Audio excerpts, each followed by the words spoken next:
चलिए अब हम कुछ एक्सरसाइज के क्वेश्चंस की बात कर लेते हैं। सबसे पहला क्वेश्चन कह रहे हैं ऑर्डर ऑफ द ग्रुप और ऑर्डर ऑफ एलिमेंट निकालने।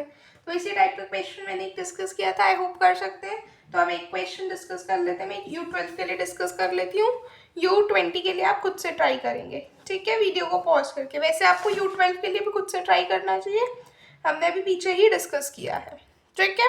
तो U12 के एलिमेंट्स बोलेंगे जिसका GCD 1 हो 12 के साथ, 1 2 3 4 5 7 और 11 ये आ जाएंगे इसके एलिमेंट्स। तो ऑर्डर ऑफ U12 कितना आ गया, 4 आ गया, ठीक है। तो अब हमें इन सबके एलिमेंट्स की वो निकालनी है, ऑर्डर एलिमेंट्स के। तो 1 का ऑर्डर 1, ऑर्डर ऑफ 5 कितना हो जाएगा, हम क्या करेंगे a⁴n करेंगे जब तक हमें आइडेंटिटी नहीं मिल जाता। तो क्या आ जाएगा 5 × 1 5 होता है, तो 5 2 जार 10, 5 3 जार 15, 5 4 जार 20, 5 5 जार 25। और 25 को अगर आप देखो, सॉरी ये एडिशन का हो गया, हमें पावर रखनी है। 5 1 जार 5, 5 का स्क्वायर 25, तो 25 मॉड 12 होगा, तो आंसर 1 आ जाएगा। तो 5 का स्क्वायर कितना आ गया, 5 का ऑर्डर कितना आ गया 2। 7 का ऑर्डर देख लेते हैं, 7 1 जार 7, 7 का स्क्वायर 49, तो 49 मॉड 12 1 आ जाएगा, तो इसका ऑर्डर भी 2 आ गया। 11 का ऑर्डर देख लेते हैं कितना आ जाएगा, 11 1 जार 11, 11 2 जार 121, मॉड 12 1 आ रहा है, तो इसका ऑर्डर भी 2 आ गया। तो हमारे पास तीनों एलिमेंट्स का ऑर्डर 2 आ गया, सिर्फ 1 का ऑर्डर कितना रहा 1। इसका ना एक मेथड और है कि अगर आपको जैसे ये तो चलो अभी इसमें कम थे, कहीं भी ज़्यादा हो तो हमें कैसे पता चलेगा। तो आप क्या किया करो, जो ऑर्डर है ना 12, इसको डिवाइड किया करो, ऑर्डर ऑफ एलिमेंट डिवाइड्स 4, नहीं रुक जाओ छोड़ो, ठीक है। तो ये U12 का समझ में आ गया। ऐसे ही अब आप जो है U20 के लिए भी निकाल सकते हैं। वीडियो को पॉज करके इसके लिए खुद से निकालें और फिर आंसर यहाँ से टैली करें। नेक्स्ट हम आ जाते हैं Z12 के लिए। Z12 की अगर हम बात करें तो इसके एलिमेंट्स किस फॉर्म के होंगे, इसके एलिमेंट्स होंगे फॉर्म 0 1 2 अप टू 11 तक, सबका ऑर्डर निकालना है, ठीक है। तो देखो सबके ऑर्डर निकालने के लिए तो हमें बहुत टाइम लग जाएगा, हम इसको ना बहुत स्मार्टली करेंगे क्वेश्चन को, हम एक ही उसके इन्वर्स में से निकालेंगे, या तो आप कैली टेबल बनाओगे वो भी बहुत लंबा जाएगा, फायदा नहीं है। तो देखो हम किस तरह से करते हैं, 0 का ऑर्डर 1, 1 का ऑर्डर 12, इसमें अब हमें क्या करना है n × a 0 लाते जाना है, ठीक है। 2 को किससे मल्टीप्लाई करोगे कि 12 आए, ये तो 12 का डिवाइजर है तो 6, तो क्लियरली 2 का ऑर्डर 6 आ गया। वैसे आप देख सकते हैं मैंने यहाँ पे कर रखा है 2 × 2 4, 2 3 जार 6, 2 4 जार 8, 2 5 जार 10, 2 6 जार 12, तो 12 मॉड 12 करेंगे तो 0 आएगा, तो इसका ऑर्डर 6 आ गया, ठीक है। 3 पे आ जाओ, 3 का भी 4 आ जाएगा क्लियरली, देखो 3 2 जार 6 नहीं है, 3 3 जार 9 नहीं है, 3 4 जार 12, 0 आ गया, तो ये है। तो 3 का ऑर्डर कितना आ गया 4 आ गया, ठीक है। नेक्स्ट आ जाओ 4 के ऑर्डर पे, 4 का ऑर्डर कितना आ जाएगा, ये 3 आ जाएगा 4 का ऑर्डर, तो 4 2 जार 8 नहीं होगा, 4 3 जार 12, ठीक है। तो हमारे पास इसके आगे अब हमें ये याद रखनी है प्रॉपर्टी कि इनवर्स ऑफ के इन Zn, प्रॉपर्टी क्या याद रखनी है, inverse of Zn in is n के, ठीक है। तो हम यहाँ पे n - k करेंगे, तो n क्या है आपके पास 12, k कितना है 4। अब अगर आपको 4 का इन्वर्स निकालना है तो हम क्या करेंगे, 4 का इन्वर्स निकालने के लिए 12 - 4 कितना आ गया 8, तो जितना 4 का ऑर्डर होगा उतना ही 8 का ऑर्डर हो जाएगा। 4 का ऑर्डर कितना निकाला हमने 3, तो 8 का भी कितना आ गया 3, ठीक है। आप कैसे लिखेंगे, इस तरह से आप लिख सकते हैं। ऐसे 2 का इन्वर्स देखो तो 12 - 2 करेंगे कितना आ जाएगा 10, तो ऑर्डर ऑफ 10 और 2 सेम हो गए, तो 6 आ गया। इन्वर्स ऑफ 3 देखो, 3 का इन्वर्स क्या होगा 12 - 3 9, तो 3 और 9 का ऑर्डर सेम होगा, कितना आ जाएगा 4। अब देखो आपको कितने सारे बच गए निकालने से, नहीं तो आप एक एक करके हर किसी का निकाल रहे थे, ठीक है। ऐसे अब हम आ जाते हैं 5 के ऑर्डर पे। देखो अब हमें 5 का भी नहीं पता और 7 का भी नहीं पता, तो 12 माइनस 5 करेंगे 7 आएगा, तो हमें एक का तो निकालना पड़ेगा ना, तो 5 का निकाल लेते हैं। 5 2 ज़ा 10, 5 3 ज़ा 15, 5 4 ज़ा 20, कहीं पे भी जीरो नहीं बन पा रहा। हम कहाँ तक गए? 12 तक गए। हमने देखा 5 12 ज़ा कितना होता है? 60। 60 mod 12 5 आएगा, सॉरी 60 mod 12 रिमाइंडर 0 आ जाए, तो ऑर्डर ऑफ 5 कितना हो गया? 12 हो गया। ठीक है, अब हम 12 माइनस 5 करेंगे तो ऑर्डर ऑफ 7 आ जाएगा, 7 आ जाएगा, तो 7 और 5 का ऑर्डर सेम हो गया, तो आंसर 12 आ गया। ठीक है, और 6 का ऑर्डर निकालना तो आसान है, वो तो 2 ही आएगा। ठीक है, तो आप देख सकते हैं ये रहा इसका सोल्यूशन। कोई डाउट हो किसी को कमेंट सेक्शन में पूछ सकते हैं, आसान ही है वैसे ही ऑर्डर निकालने। नेक्स्ट क्वेश्चन में कहते हैं prove that in any group an element and its inverse have same order. Let G be the group. हमें प्रूव करने की एलिमेंट और उसके इनवर्स का ऑर्डर सेम है, तो जी एक ग्रुप मान लेते हैं कि एलिमेंट ए होगा जिसका ऑर्डर एन हो जाएगा। तो हमें क्या दिखाना है कि ऑर्डर ऑफ ए इनवर्स, यानी कि उस एलिमेंट के इनवर्स का जो ऑर्डर है वो ऑर्डर ऑफ द एलिमेंट के इक्वल है, और ऑर्डर ऑफ द एलिमेंट क्या है? ऑर्डर ऑफ ए है। ठीक है, तो ऑर्डर ऑफ ए एन है, तो हम इसको इस तरह से भी लिख सकते हैं कि a to the power n identity हो गया। इनवर्स ले लो दोनों तरफ, तो ए एन का inverse is same as identity का इनवर्स, तो a inverse to the power n is identity. एक कंडीशन मान लो। ठीक है, अब हम मान लेते हैं ऑर्डर ऑफ ए इनवर्स कितना है? के है, तो ए इनवर्स का टू द पावर के हो जाएगा आइडेंटिटी। इस कंडीशन से हम ये लिख सकते हैं, तो इसको सेकेंड मान लो। फर्स्ट और सेकेंड को कंबाइन करके क्या कह सकते हो कि एक्स किससे छोटा आ गया? एन से, क्योंकि आपकी फर्स्ट कंडीशन में बता देती हूँ, यहाँ से आपकी फर्स्ट कंडीशन थी कि ऑर्डर ऑफ ए आपने एन माना, तो a to the power n identity हो गया, a inverse to the power n identity का इनवर्स हो गया। ठीक है, ऐसे अब हमने यहाँ पे किया ऑर्डर ऑफ ए इनवर्स के, तो a inverse to the power के कितना आ गया? आइडेंटिटी, तो a inverse to the power के आइडेंटिटी आ गया। ठीक है, इसको हम ई कह सकते हैं। तो अब आप फर्स्ट, यहाँ से ये फर्स्ट ये सेकेंड, इन दोनों को कंपाइल करोगे तो क्या आ जाएगा आपके पास? के एन से छोटा आ गया। इसको थर्ड कंडीशन मान लो। अब जहाँ जहाँ आपने ए रखा है ना, उसको ए और ए इनवर्स के को ना आपस में इंटरचेंज कर दो, तो आपके पास एक दूसरी कंडीशन आ जाएगी, एन के से छोटा आ जाएगा। फोर्थ मान लो, तो थर्ड और फोर्थ कंडीशन से अब हम क्या कह सकते हैं? के और एन इक्वल है। ठीक है, एक बार आप देख सकते हैं यहाँ पे प्रूफ, बहुत सिंपल सा प्रूफ है। नेक्स्ट क्वेश्चन पे आ जाते हैं। If A, B, C are the group elements and order of A is 6, B is 7, express this without using the negative exponents. तो देखेंगे कैसे करते हैं हम ये वाला।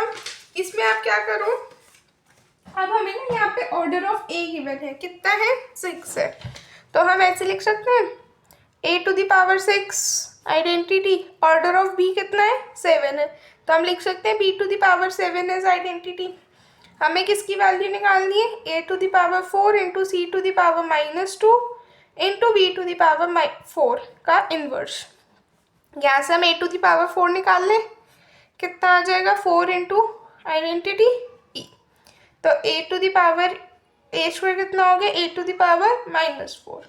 ठीक है, बी टू द पावर 7 को हम ऐसे लिख सकते हैं B to the power 3 into B to the power 4, तो बी टू द पावर 3 की वैल्यू कितनी आ जाएगी? B to the power -4। अब आप सोच रहे होगे कि हमने -4 क्यों ली, हमने 4 क्यों नहीं लिया? क्योंकि हमें यहाँ तो बी टू द पावर 4 चाहिए। इसका इन्वर्स है, इन्वर्स खोल दो, कितना आ जाएगा? B to the power -4 C to the power 2 A to the power -4, B to the power -4 B to the power 3 C to the power 2 A to the power -4 कितना हो जाएगा? ए टू द पावर 2। ठीक है, सो आप देख सकते हैं यहाँ पे कितना इजीली सॉल्व हो गया। नेक्स्ट क्वेश्चन पे आ जाए, हमने कहीं कोई कैलकुलेशन नहीं की। ठीक है, नेक्स्ट क्वेश्चन कहता है कि suppose that a is a group element and a to the power 6 is identity. Possibilities for order of a, तो a to the power 6 identity है, तो इसका मतलब हम इसको कैसे लिख सकते हैं, ऑर्डर ऑफ ए n होगा। देखो a to the power 6 identity, अभी हमने ये बात समझी, हमने ये बात किससे निकाली, हमने इसी से निकाली कि ऑर्डर ऑफ ए हमें 6 गिवन था, तो हम मान लेते हैं कि ऑर्डर ऑफ ए हमें n गिवन है, तो considering order of A to B n, it implies a to the power n identity हो जाएगा। ठीक है, तो अब हम क्या कह सकते हैं, अब हमें पता है n जो है एक लीस्ट पॉजिटिव इंटीजर है, such that a to the power n identity बन जाए, तो हम क्या करेंगे, n डिवाइड 6। ठीक है, n डिवाइड 6 हो जाएगा, तो यहाँ पे हमारे पास वैल्यूज आ जाएंगी, जो भी 6 के फैक्टर्स होंगे वो सारे यहाँ पे ऑर्डर ऑफ a बन जाएंगे, तो 1 2 3 6 हमारे पास आंसर आ गया। ठीक है, नेक्स्ट क्वेश्चन पे आ जाते हैं। नेक्स्ट क्वेश्चन में कहते हैं कि if a is a group element and a has infinite order, prove that a to the power m is not equal to a to the power n where m and n are equal। Simple सा question है, prove करने की equal नहीं है, contradiction से हम prove कर सकते हैं। मान लो कि दोनों इक्वल है,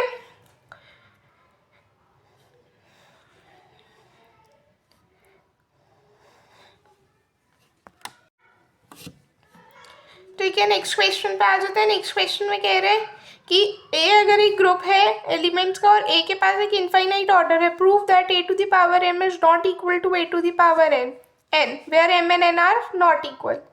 तो मान लोगे दोनों इक्वल है, कॉन्ट्रडिक्शन से आप इस चीज को इजिली प्रूव कर सकते हो। ठीक है, नेक्स्ट क्वेश्चन पे आ जाएंगे। Let A be the group element of order N, suppose D is a positive divisor of N, prove that order of A to the power D का ऑर्डर किसकी इक्वल है, एन बाई डी के। हम यहाँ पे थ्योरम 4.2 यूज कर रहे हैं।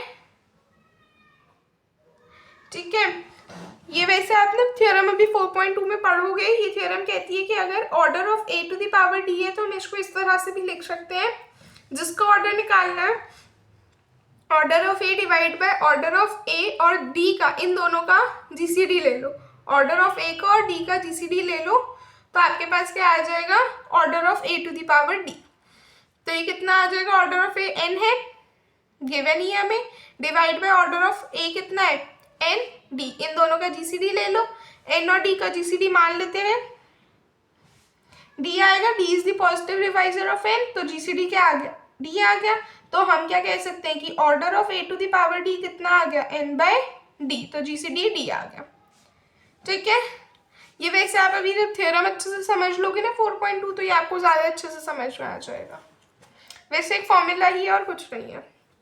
ठीक है, नेक्स्ट क्वेश्चन में कह रहे हैं consider that A and B दो हमारे पास मैट्रिक्स गिवन है from SL 2, R, find mod of A, find the order of A, order of B and order of A B. तो अगर आप देखो SL 2, R में आइडेंटिटी क्या होती है, ये वाली होती है। पहले तो यही बात पता होनी चाहिए। ठीक है, अब हमें क्या करना है, ऑर्डर ऑफ ए बी और ए बी का ऑर्डर निकालना है। तो अब हम सबसे पहले ए का ऑर्डर निकालते हैं, कितना आ जाएगा देखेंगे। ए का स्क्वायर किया, आइडेंटिटी के इक्वल नहीं आया, ए का क्यूब करेंगे वो भी नहीं आएगा, तो हमने ए टू द पावर 4 किया, आइडेंटिटी के इक्वल आ गया, तो ऑर्डर कितना आ गया, ए का 4 आ गया। ठीक है, बी का ऐसी ऑर्डर निकालोगे, बी के लिए क्या करोगे, बी का स्क्वायर करोगे, आइडेंटिटी के इक्वल नहीं आया, बी का क्यूब करोगे, आइडेंटिटी के इक्वल आ जाएगा, तो ऑर्डर ऑफ बी कितना आ गया, 3 आ गया।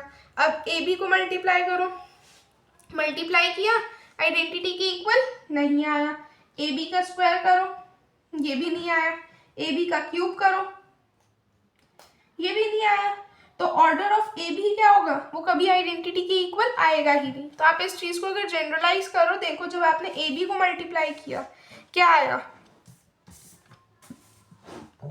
1 1 0 1 1 1 0 1। जब आपने ए स्क्वायर लिया तो ये 1 2 0 1 हो गया, ए क्यूब लिया तो ये 1 3 0 1। मतलब आप जितनी बार मल्टीप्लाई करते जाओगे यहाँ पे तो एन ही रहेगा ना। अगर आप ए बी एन कर रहे हो, मतलब अगर आप n टाइम्स मल्टीप्लाई कर रहे हो तो ये कितना आ जाएगा 1n01। तो ये हमने इसको जनरलाइज कर दिया, तो इसका ऑर्डर फाइनाइट होगा ही नहीं। तो बस खत्म क्वेश्चन। तो हमें यही इसके ऑर्डर्स बताए थे, तो हम बता देंगे order of A B is not finite. ठीक है, नेक्स्ट क्वेश्चन पे आ जाते हैं। इसमें वो कह रहे हैं show that every cyclic group is abelian. तो मान लो जी एक साइक्लिक ग्रुप है, इसके एलिमेंट्स किस फॉर्म के होंगे, जनरेटर ए फॉर्म के। नेक्स्ट क्वेश्चन पे आ जाते हैं। नेक्स्ट क्वेश्चन कह रहे हैं show that every cyclic group is abelian. तो अभी हमने पीछे कहीं रिजल्ट में मैंने आपको बताया था कि हर साइक्लिक ग्रुप अबिलियन होते हैं। अब इसको प्रूफ करना है तो कैसे करेंगे। मान लो दो एलिमेंट्स डी के जी में बिलोंग करते हैं। अच्छा, जी खुद एक साइक्लिक ग्रुप है तो उसके एलिमेंट्स किस फॉर्म के होंगे, जनरेटर ए टाइप के होंगे। तो अगर हम मान रहे हैं एक्स जी में, तो इसके एलिमेंट्स कैसे हो जाएंगे, a to the power M में, एम फॉर्म के। और एम क्या हो जाएगा, एक इंटीजर। वाई अगर जी में है तो वाई के एलिमेंट्स कैसे आ जाएंगे, a to the power n, n क्या है, इंटीजर। आप दोनों का प्रोडक्ट लो, कितना आ जाएगा, ए to the power n into a to the power m. देखो हमने बोला एक्स के elements a to the power n form के, वाई के elements a to the power m form के, सॉरी एम और एन है ना। ठीक है, तो आप दोनों को मल्टीप्लाई कर रहे हो, तो दोनों को मल्टीप्लाई करोगे तो कितना आ जाएगा, ए to the power m plus n. इसको अब हम ऐसे लिख सकते हैं, देखो अब हम इसको ऐसे लिख सकते हैं, a to the power n plus m. ठीक है, कॉम्यूटेटिविटी से a to the power n into a to the power m. N कितना, a to the power n हमने वाई माना था और यहाँ पे एक्स, तो वाई एक्स की ये इक्वल आ गया। ठीक है, यहाँ पे थोड़ा सा करेक्शन है, यहाँ पे a to the power m into a to the power n है ये। ठीक है, फिर ये a to the power m plus n हो गया, फिर यहाँ पे ये आ जाएगा एन प्लस एन, तो एन प्लस एन। ठीक है, इसको थोड़ा सा करेक्ट कर लेंगे। तो ये जी अबिलियन आ गया। हमेशा याद रखना इसका कन्वर्स ट्रू नहीं होता, मतलब आप हर अबिलियन ग्रुप को साइक्लिक नहीं कह सकते। ठीक है, नेक्स्ट क्वेश्चन पे आ जाते हैं। नेक्स्ट क्वेश्चन कह रहे हैं जी एक ग्रुप है, शो करना है centre is equals to intersection a belonging in G, वो किसके इक्वल है, सेंट्रलाइजर के। तो बहुत सिंपल है, अगर हमें ऐसी इक्वालिटी वगैरह पार्ट कहीं शो करना होता है तो हम हमेशा उसको जो है पहले सब ग्रुप सबसेट दिखा देते हैं, तो हमारे पास ज़्यादा इजी रहता है प्रूफ करना। देखो हमने सेंटर डिफाइन किया, ये होता है सेंट्रलाइजर, ये होता है। ठीक है, तो एक्स अगर सेंटर में बिलोंग कर रहा है तो हम क्या कह सकते हैं, एक्स जी में बिलोंग कर रहा है और एक्स से किसकी इक्वल हो जाएगा, ए एक्स के लिए, उन सारे ए के लिए जो जी में बिलोंग करते हैं। तो एक्स जो है कम्यूट करेगा ए के साथ। ठीक है, मान लो अब एक्स किस में बिलोंग कर रहा है, इंटरसेक्शन सी सेंट्रलाइजर में, तो सेंटर किसका सबसेट बन जाएगा, इसका बन जाएगा। अब हमें दिखाना है कि ये वाला पार्ट किसका सबसेट है, सेंटर का। तो मान लेते हैं एक एलिमेंट है जो इसमें बिलोंग कर रहा है, सच दैट वो एलिमेंट किस में बिलोंग करेगा, सेंटर में भी। अगर वो एक element intersection a belonging in जी सेंट्रलाइजर ए में बिलोंग कर रहा है, तो इट इम्प्लाइज कि वाई उस सेंट्रलाइजर में भी बिलोंग करेगा, तो वाई कंप्यूट करेगा ए के साथ, तो ए जी में बिलोंग करेगा। ठीक है, तो इट इम्प्लाइज वाई किस में बिलोंग कर रहे हैं, सेंटर में। ठीक है, तो ये आपका प्रूव हो गया। ठीक है,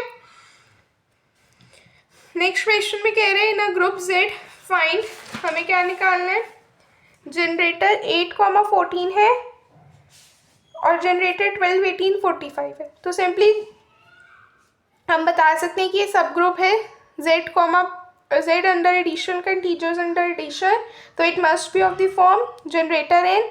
तो जीसीडी ले लोगे दोनों एलिमेंट्स का 2 आ जाएगा। ऐसे कितने भी हो उन सबका जीसीडी ले लेना, जैसे यहाँ पे 3 एलिमेंट्स है, तीनों का जीसीडी ले लो, तो इन तीनों का जीसीडी कितना आ जाएगा, 3 आ जाएगा।